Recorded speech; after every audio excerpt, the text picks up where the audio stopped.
Oh, speaking of the Second Amendment, you know who learned something about the Second Amendment?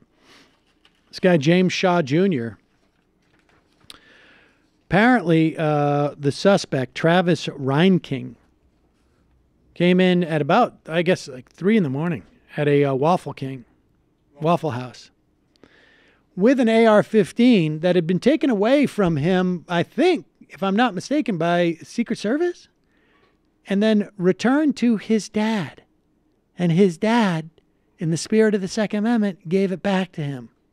It's like when you lose your Frisbee on the roof. Yeah, exactly. Like, oh, I'm sorry, Mr. Jones. I threw my baseball across the bushes into your backyard. Can I please have it back? Here you are, son. Go take it to the Waffle House and shoot 4 people dead. I mean, I got to say, like, this guy is obviously incredibly brave and deserves to be hailed as a hero.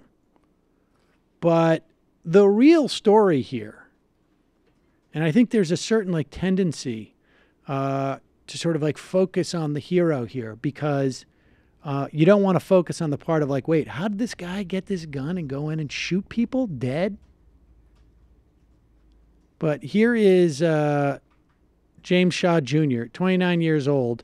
Apparently, when the guy was reloading, he jumped him and threw the gun across the, I guess the counter at the Waffle House. And the guy just, this guy, Reinking, just got up and walked out, and he's still on the run. When we first heard what I know now is the gunshot, we thought it was plates crashing, because we had pretty much made that up in our minds that it was the plates were going to fall. Then the second one happened, then a third one happened. I think that's when the glass busted and broke through, and then I saw the Waffle House employees scatter. And then I looked back and I saw a person laying on the ground right at the entrance of the door. So then I jumped pretty much and slid from the tabletop to the entrance of the door.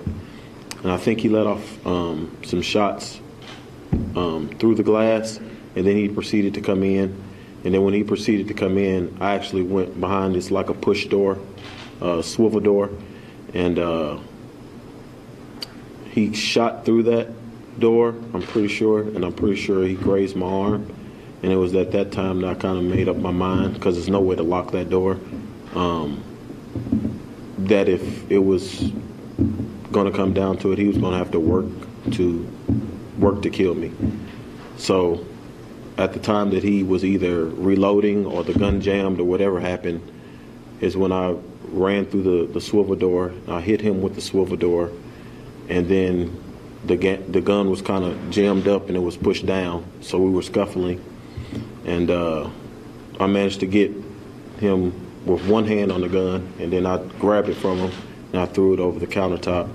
And then after that, I was trying to get out the door, and I think he was pretty much in the entranceway, so I just took him out with me out of the entrance and all the way outside. And then I proceeded to run around, and he had like a walk, trot, pace type of jog that he was doing, trying to get away, and that's kind of what happened.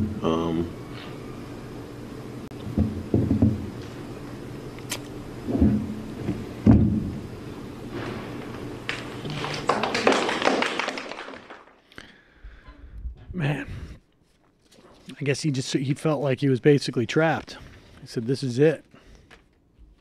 And the amount of luck it takes to be able to have somebody there to take an advantage of any kind of moment like that, it's ridiculous that like we expect, like you were saying earlier, like the message is that we can't, like this is a problem, not that there's a hero that can save us from these things. Yeah, which is not to take away anything from what he was saying.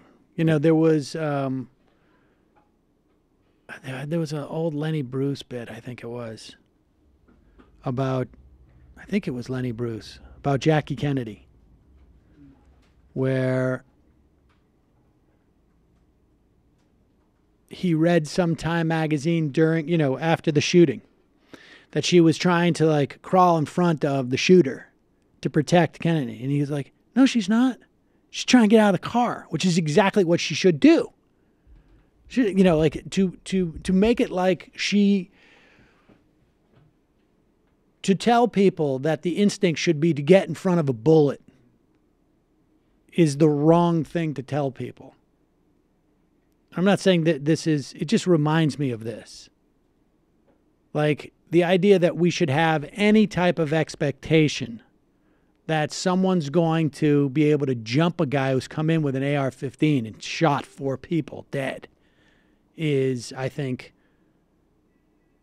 They want to like train children to do this. That's Right. their answer. Well, I mean, that's what literally Rick Santorum was saying. Like, why don't they learn CPR? And maybe get like ninja. Ben Carson literally said they should rush the shooter. Right. Some of them, they can't shoot all of you. You do gym class with those fake guns and teach Right. kids how to disarm. Ninja stars. Like, I feel like then the kids could have them all in their pocket. Everybody would have like 3 ninja stars.